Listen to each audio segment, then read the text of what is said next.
arms of all law-abiding Americans.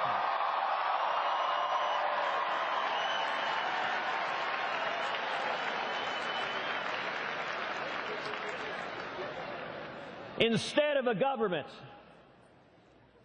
that sees emails and your cell phones, imagine a federal government that protected the privacy rights of every American.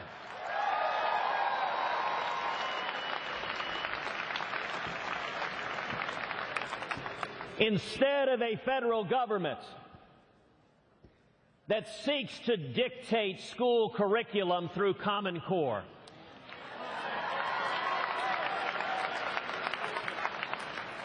Imagine repealing every word of Common Core.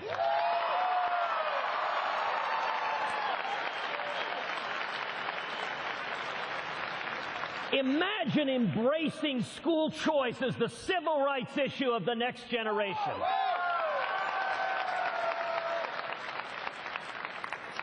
That every single child, regardless of race, regardless of ethnicity, regardless of wealth or zip code, every child in America has a right to a quality education.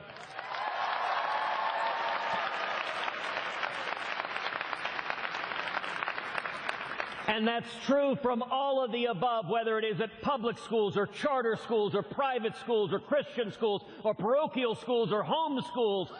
Every child.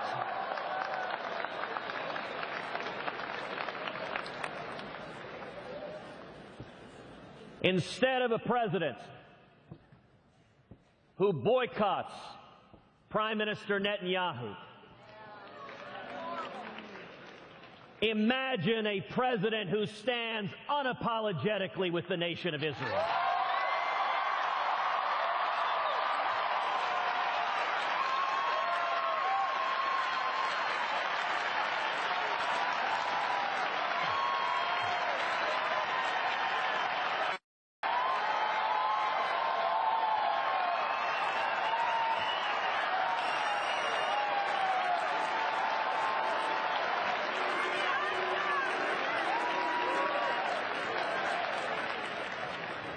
Instead of a president who seeks to go to the United Nations to end-run Congress and the American people.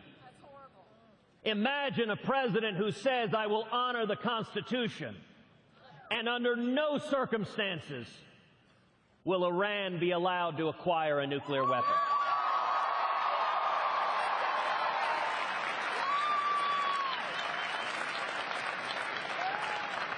Imagine a president who says we will stand up and defeat radical Islamic terrorism.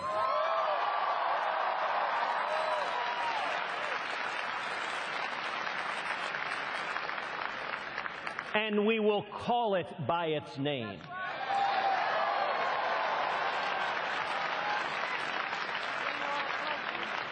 We will defend the United States of America.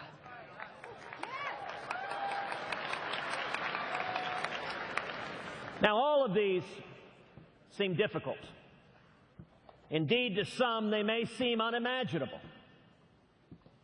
And yet, if you look in the history of our country, imagine it's 1775, and you and I were sitting there in Richmond listening to Patrick Henry say, "Give me liberty or give me death." Imagine it's 1776 and we were watching the 54 signers of the Declaration of Independence stand together and pledge their lives, their fortunes, and their sacred honor to igniting the promise of America. Imagine it was 1777 and we were watching General Washington as he lost battle after battle after battle, in the freezing cold as his soldiers with no shoes were dying,